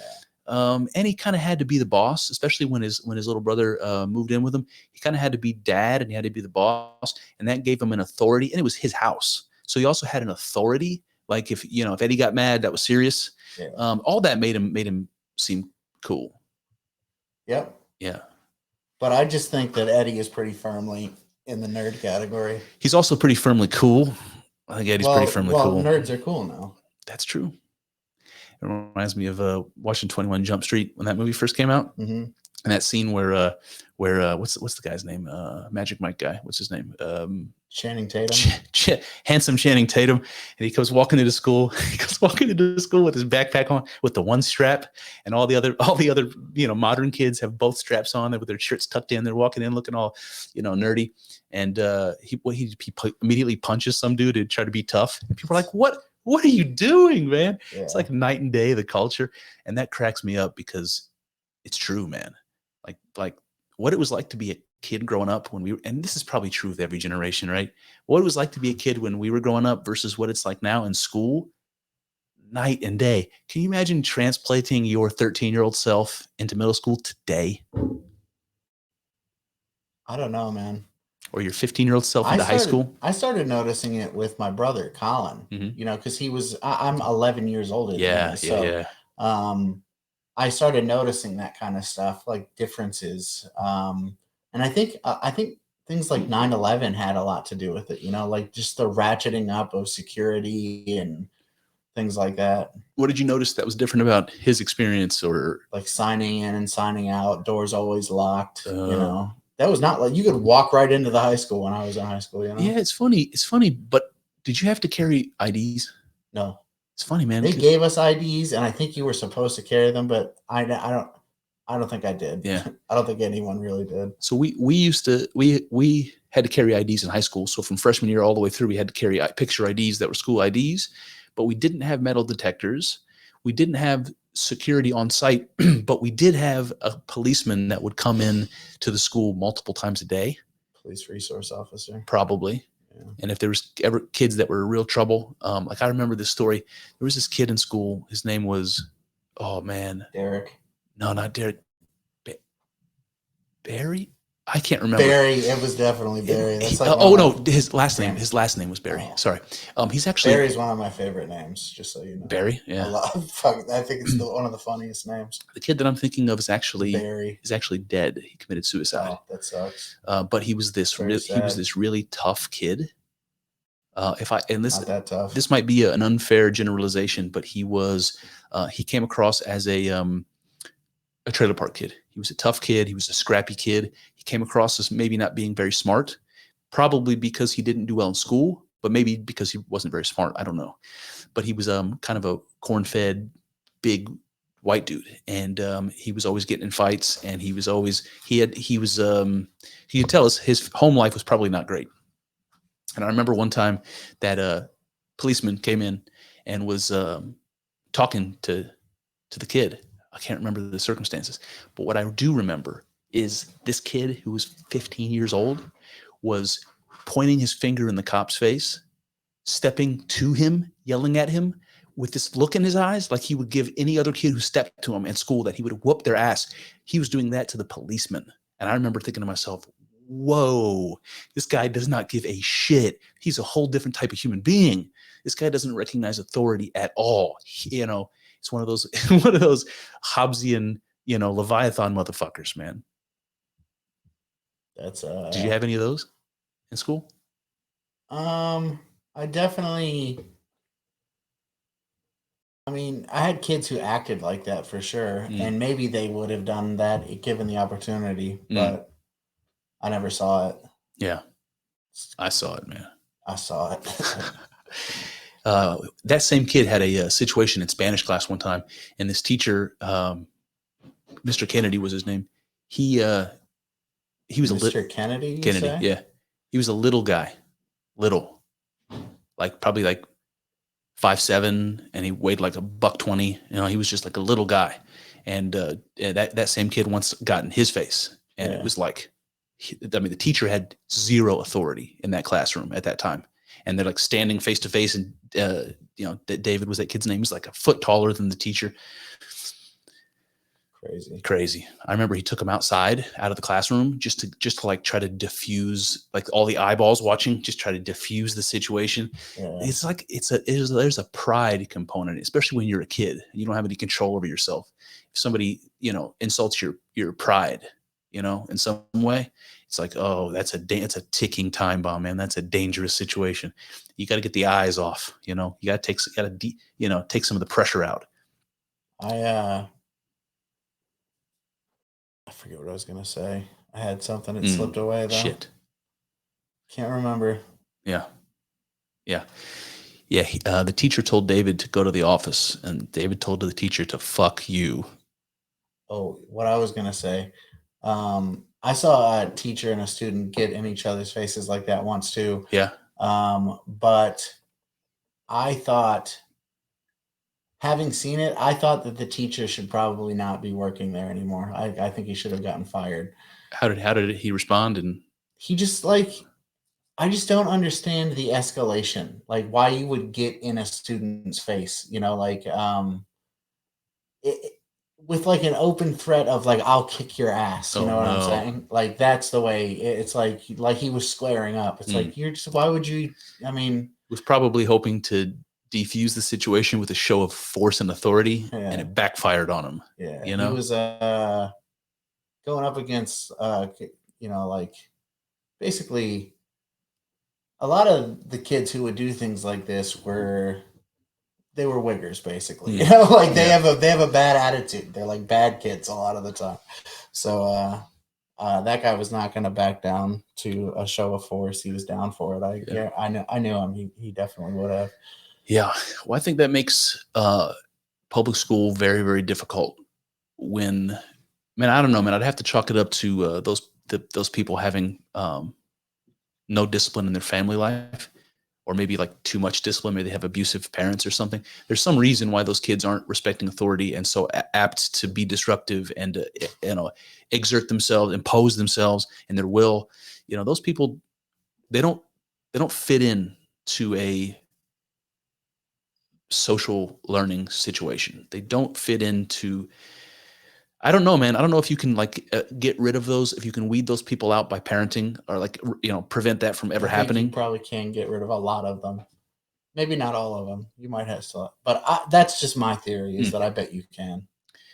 I think public schools are such a precarious thing in this country, man. True that. Like my wife's experience in public or a private school versus my experience. In fact, she spent her last 2 years of high school in public school after spending all her life in private school, and she was going to the suburbs in a pretty decent school district, and her reaction to that was complete and utter bafflement. She said that people wouldn't listen to the teacher, which is par for the course. She didn't see that in private school because the classes were smaller. All the kids were respectful. They all came from, good homes. Yeah. It's not, I don't know how to put this other than, if you don't have a double income family, most people are not able to send your kids to private schools. Oh, no. So all those kids have two parents. All those kids have structure. All those kids have an interest in getting good grades because their parents are paying out of pocket for it. And there's a level of respect there that's required and demanded. And the disrespect and the disregard for the rules gets weeded out. If you have one bad apple, you get him out, you get him the fuck out of there, or you punish him, and everyone sees the example. But if you have 20% bad apples, 50% bad apples in your school, good fucking luck. Yeah. And my wife was completely baffled by the fact that kids would backtalk a teacher, that kids would not do their assignments, that kids would skip class. Like, she couldn't even imagine it. She had a hard time understanding how the schools even function. And that's exactly right, man. I mean, test scores, even in good schools in this country, are terrible. They keep getting worse compared to, other places. It's a complete shit show, and everyone acts like there's no solutions to the problem. And well, we're not even really trying. No, we're trying the same thing over and over and over again, which is dump more money on it. Yeah, dump more money on it. And I think the large inner city schools, because city schools are the largest ones, that's where they have the biggest populations. That's like things like class size, compared to how many teachers, are assigned to each kid and all that. It's just like way more difficult to manage a big school, Yeah. I made the same argument about the policing. Like, yeah. Why do you have a big city with a giant city police force? Why not break it up into 70 small ones and have community police force? Why not do that with schools? Yeah. Yep. The school system's definitely fucked here. You considered what you're going to do with your kids? Well, my kids are in public school here, and this is fine for now. Yeah. The only thing that I think I want to do is, like, right now, and I'm not really sure, because the math, like there's Common Core in their math already that she's learning in kindergarten and the first grade. I don't resist it too much right now. Maybe I will later. But what I want to be careful about is what she's learning in social studies, what she's learning in government, what she's learning in health class. So I'm going to be, the science and the math, I think, is pretty hard to damage, but everything else, I think I'm going to look through the books, make sure I know what she's learning and how they're positioning it, because I want to give her the other opinion if I think there's more to be to be said on it. And nobody ever did that for me. Nobody ever.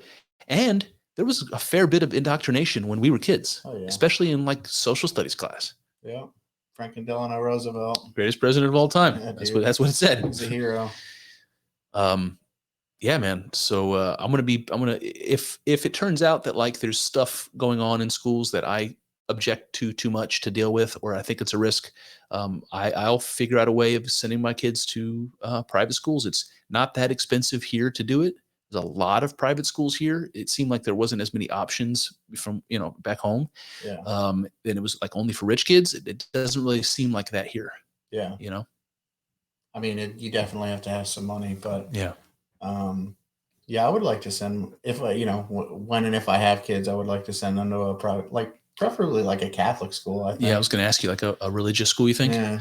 That's what most of the private schools are. That's what my wife's was, you know? Yeah. Where'd she go? Oh, well, don't. Yeah, it was a don't Lutheran. say It was a Lutheran school. Got it. Yeah, and it's interesting. I mean, those kids have Bible class, you know, and I think they have like religious rituals as a part of, not rituals, but like they go to mass or whatever in a Catholic school or whatever. When I went to Christian schools, and we would have, at the second Christian school that I went to, on Wednesdays we had chapel. Which was like just basically a church service. Yeah, you sing hymns, and was there like a sermon? Yeah. Yeah. Okay.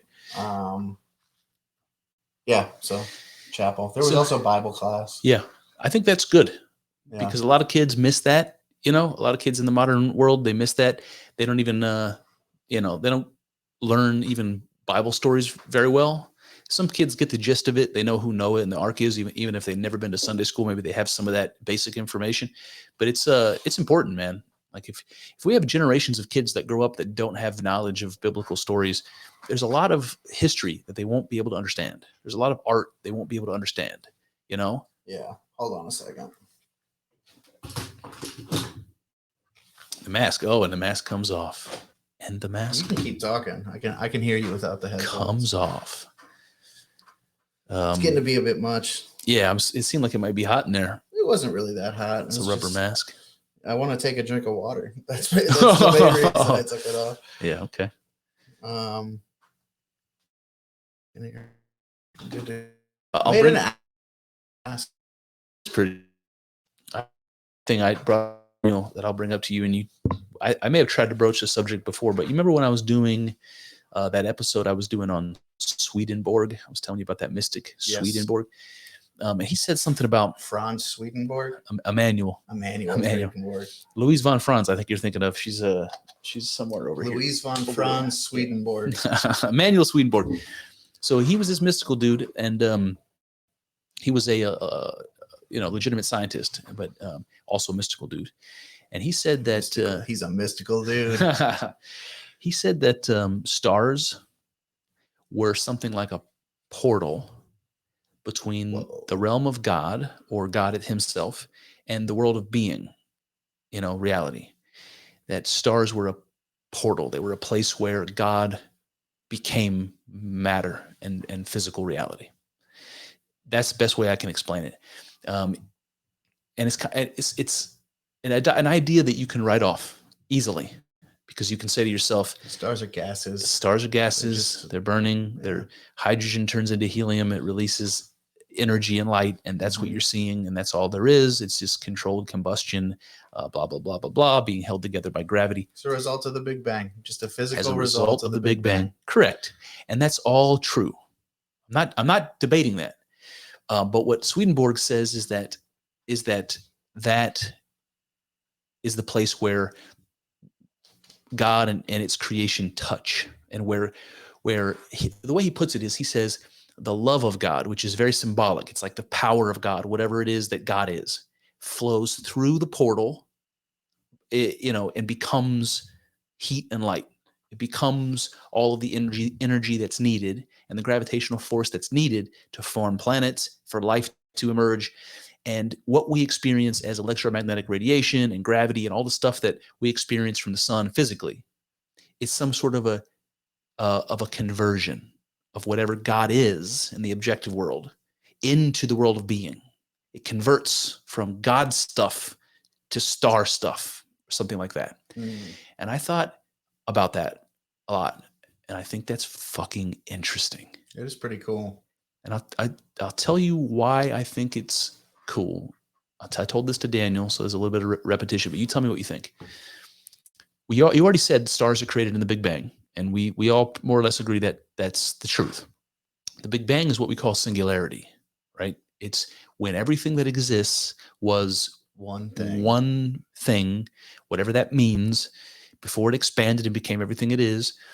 And when a star dies, it becomes a singularity, becomes a black hole. And scientists use the same words to describe what was there at the beginning, the Big Bang, to what's there at the end, a black hole. And a black hole sucks everything in, including light. Not even light can escape from a black hole. Light that suns produce, right? And then there was an article that came out a while ago that was talking about how scientists saw for the very first time a black hole that was not sucking things in, but it was spewing things out. Yeah, I heard about that. And no one ever knew that was possible, that black holes did that, and what it means. But you could see if it's spewing out gases, maybe that all that stuff's going to form a new star. And so you look up at the night sky and you see all these points of light, this puncturing at the canopy of the sky. And according to Swedenborg, these are all portals, light years, billions of light years away from each other. Every little pinprick of light is a portal. And on the other side of that portal, God. And I think that's interesting when you consider that physics cannot know what happens beyond the event horizon of a black hole. That information, all information gets sucked into it, that not even light can escape. Right?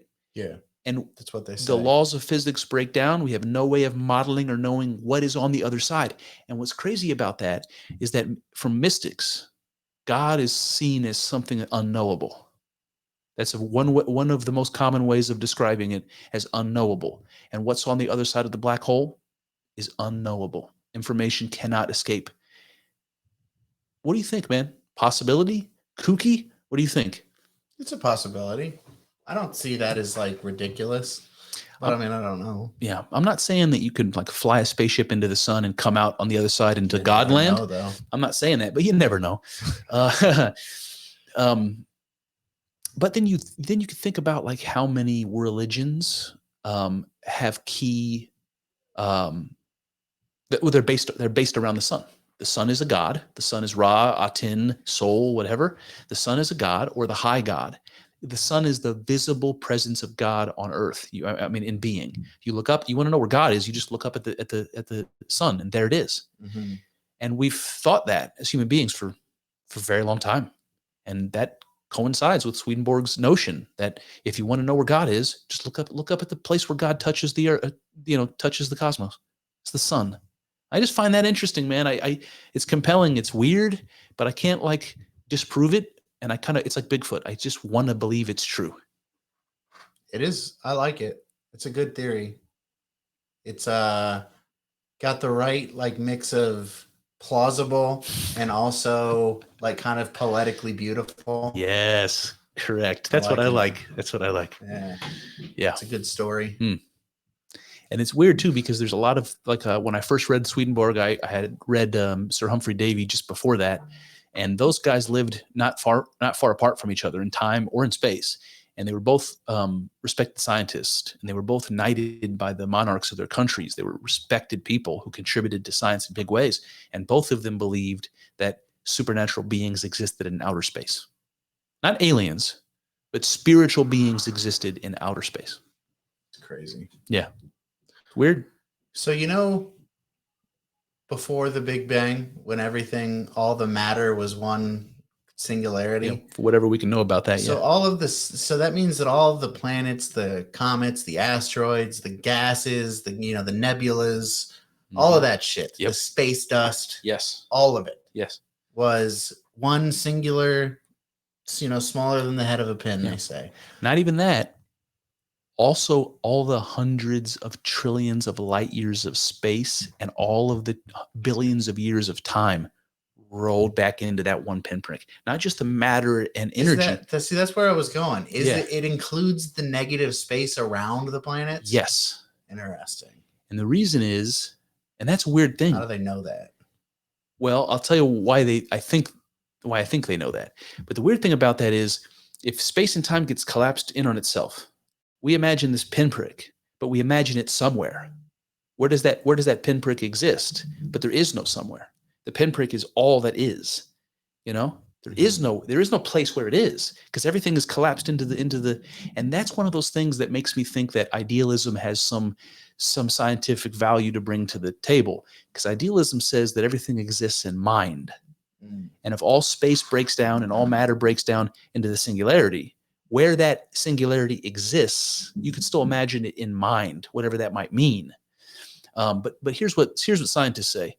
Scientists say when the Big Bang happened and everything expanded, the reason that the expansion happens, the reason that space exists in between them, is because all of the things that were in that singularity are entangled by the Big Bang, by this event.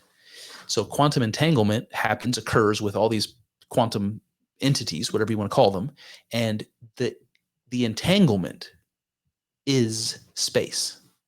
It's weird, man. But this is what they say. If you have two particles that are created and entangled, the space in between them was created by their entanglement. And the space that you and I walk around in is created from the relationship of quantum particles that arose from that singularity. All right. It's like, what does that even mean, man? You reminded me of Dave Matthews right now with the space between. Space, you know that between, song? Yeah. I'm sorry.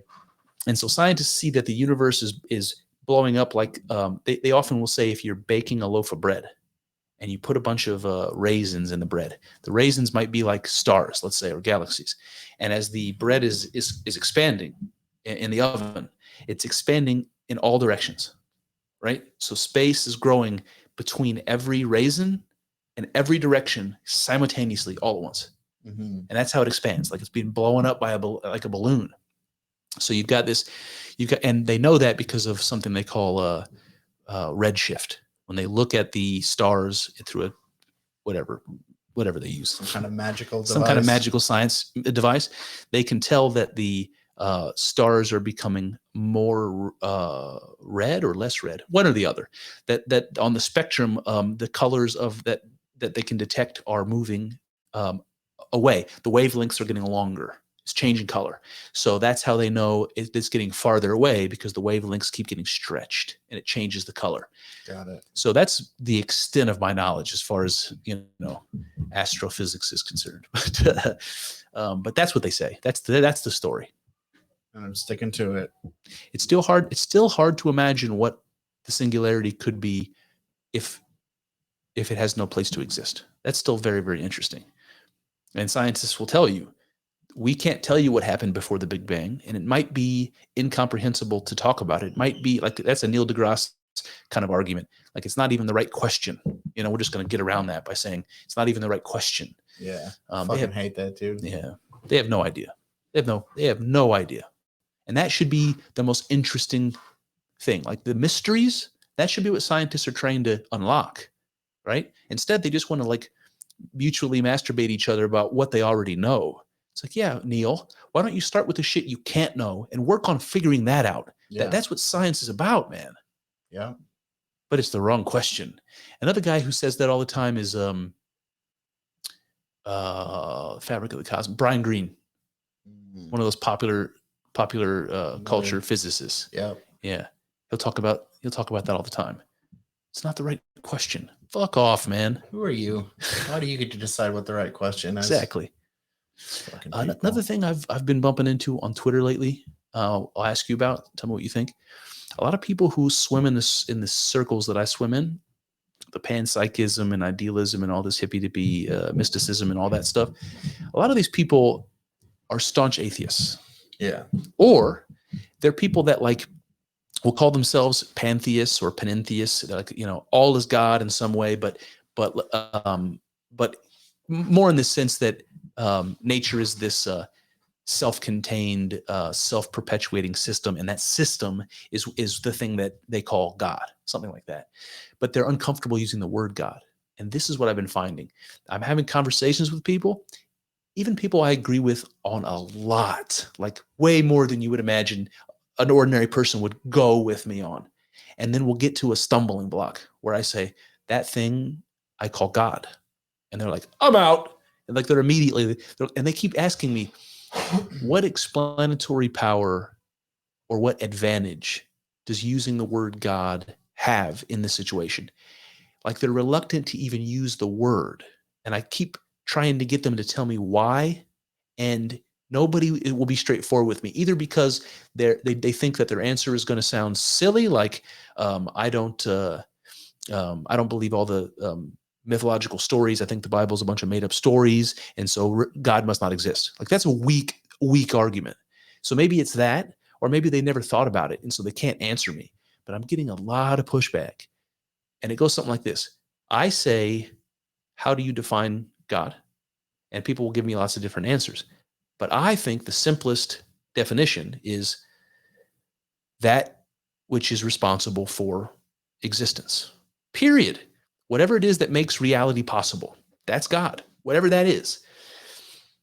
And people will hear that and they're like, they can go with that, but they just seem to think it's unnecessary to use the word God. Like I could just say something else. It's got all this baggage. Yeah. And I think that's what it is, but nobody will admit that that's what it is. Yeah. You know? And they keep pushing back on me like I'm being unscientific. I don't know. They're just worshiping science. I mean, on some level. Some are, yeah, some are. If that's like the thing that you're comparing everything to, when it's flawed, it's not complete, science. So I don't know. I just don't. It's not all it's cracked up to be.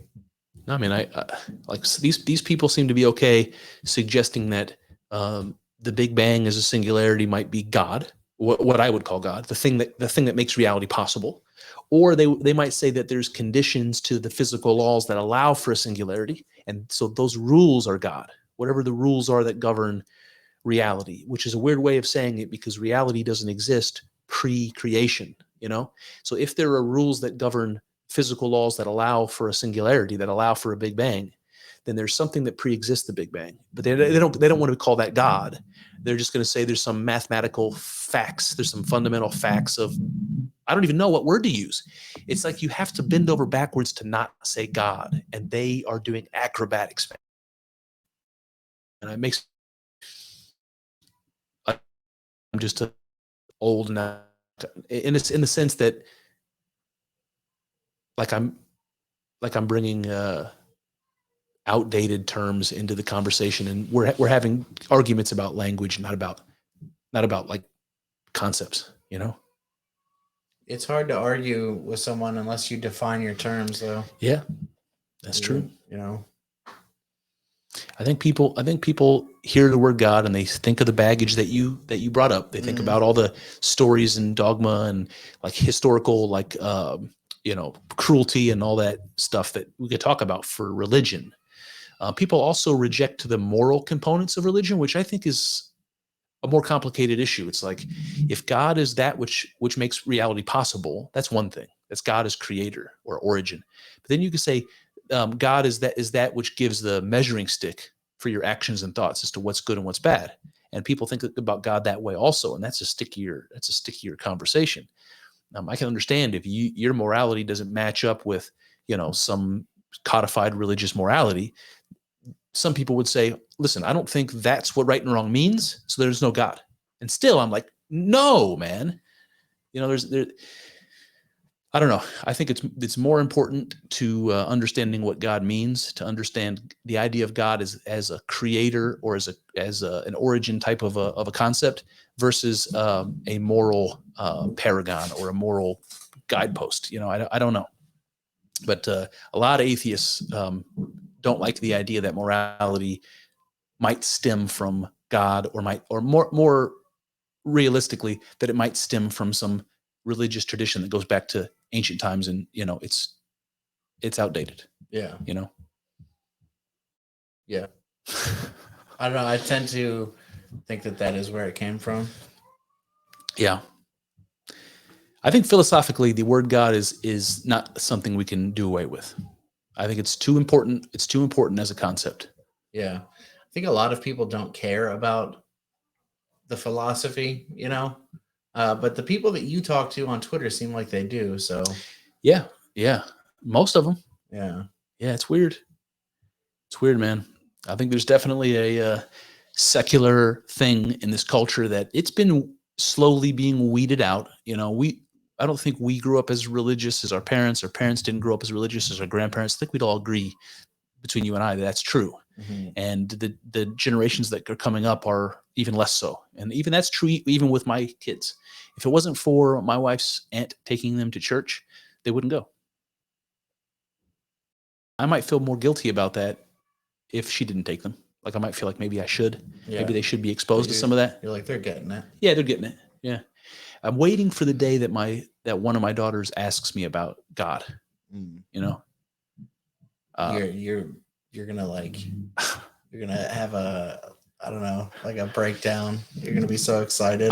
I'll be very excited. I'll be very excited if they start showing interest in that. Like I was describing with my daughter getting into ancient Egypt and ancient China, like just like eating that up. Yeah. As soon as she asks me about that, I'm gonna be. But I'm also listen to the podcast. But I'm also very unsure about what to say, because I don't know what at certain ages, like what they can handle, what they can digest, what will make sense to them. So I got to figure out a way of simplifying what I think, because I want my girls to know what I think. I want them to think what I think, not about everything, but about God. I want them to think what I think. I think that I have a unique perspective that has been uniquely validated by my experience, to where I don't doubt it, at least at the highest level. I don't doubt what I believe as some sort of a fact good enough for me. So far stands the test of criticism, and I wanted to pass that on to my girls. But I couldn't just come out at 6 years old and tell her what I think, So I was thinking like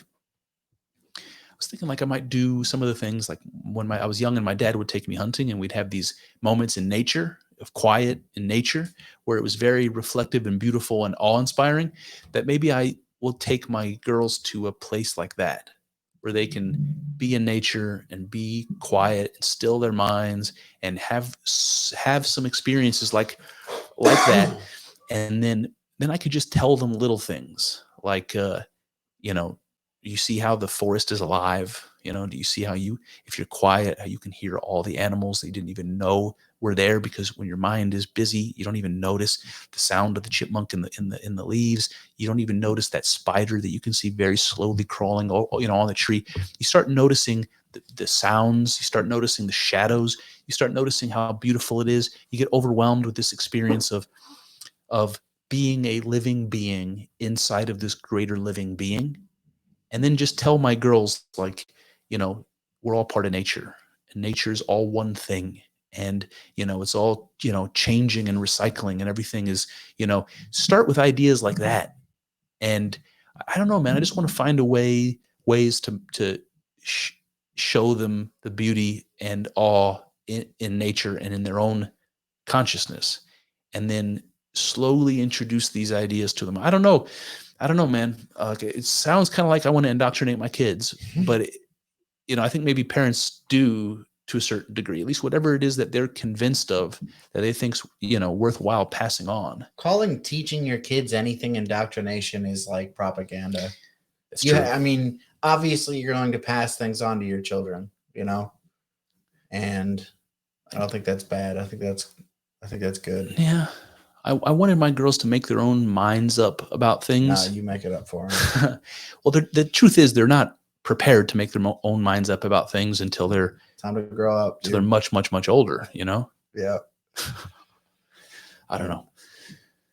How about you? If you had kids, what do you think you would do in terms of introducing them to religion? I would drop them off in a jungle, Yeah. And they would grow up Mowgli style. Yeah. And if they made it back to me, they would be my rightful heir. They made it back to you with a wolf pelt over their shoulders. It was like, you're worthy, my son, is what I would say to him when he showed up at the door. What else is weird is I have daughters, and there's something in the back of my mind that's like, it thinks that teaching the daughters what I think is important is that it's more likely to be taught to their next generation. Yeah. But if I had sons and I taught it to my sons, I feel less likely that they would teach it to the next generations. Why? I don't know, man. There's something that makes me think that women are like, they have a very important role in like keeping the culture going, because there's always women in my life that like they're in charge of the celebrations and the get-togethers and the holidays and the and what we cook, and when, you know, and all those little cultural things. It's like men don't really seem to be involved, at least not in my experience. The men they're watching football, you know, on Thanksgiving, and the women are doing all the stuff. And so I don't know, man. It's just like I feel like women might play a more important role in the cultural continuity. You know? And men are always looking to like make a name for themselves. They're always looking to like, you know, plant their seeds and like start creating something for themselves. They want their own family. They want, you know what I mean? Like, it just seems like natural for men to want to do something for themselves. And that, like, I always wanted to set myself apart by being different. You know what I mean? Find a way to be different. That culture is exactly the opposite of that. Culture is finding ways to be the same. I don't know. It's not well thought out. What do you think? I really don't even know, to be honest with you. Is there anything particular that you have, like a dish that you cook for a particular holiday that stands out? So in my family, I mean, obviously there's turkey on Thanksgiving, which is pretty widely, you know, everyone does turkey on Thanksgiving. And on Christmas, we do ham a lot of the time. On Easter, we also do ham. Yeah. But that was when my grandma was alive and she was cooking all the meals. This Thanksgiving, we're going KFC. to a buffet. We're going to some like fancy like buffet, catered buffet. Is it going to be like a turkey dinner? Probably. Oh, okay. You don't even know? I have no idea what's going to be there. Yeah, man. So, my wife has been pretty like inspired by like after her mom passed away, she's been pretty inspired by like keeping that stuff alive that her mom used to do. But there's a lot more, like there's like certain cakes that she makes for certain holidays, and like, you know, certain way she does gravy or stuffing or something like that. You know, it's like, I think all that stuff my wife, she takes pride in, and she's like pretty like animated by it when she kind of, you know, it's a lot of work. So I'm not saying there's not bitching that goes along with it and like frustration and anxiety, because it's a lot of work to do that. But she just seems to be animated by it. Like she rises to the occasion, like she wants to do it. And then that makes me think that she's going to be enthusiastic in the same way to teach my girls all of that stuff, you know? Got it.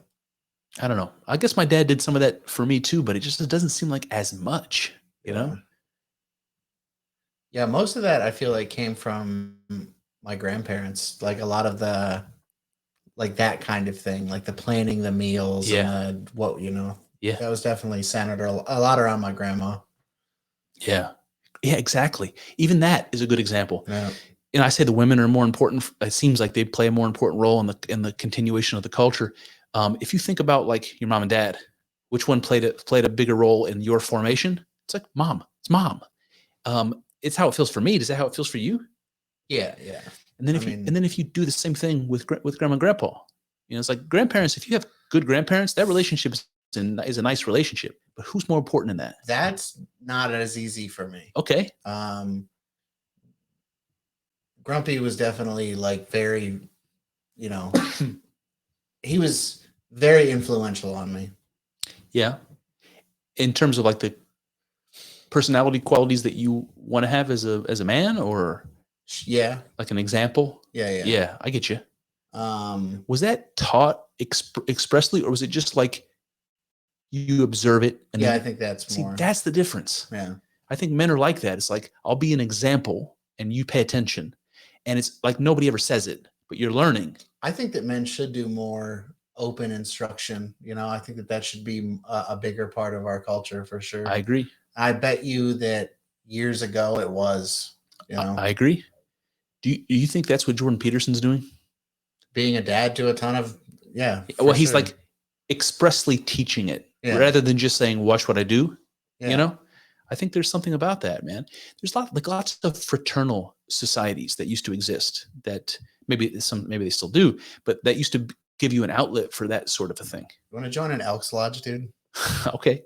That'd be fun. I've been invited to be a Mason on multiple occasions. Yeah, well, no, I'm not on that.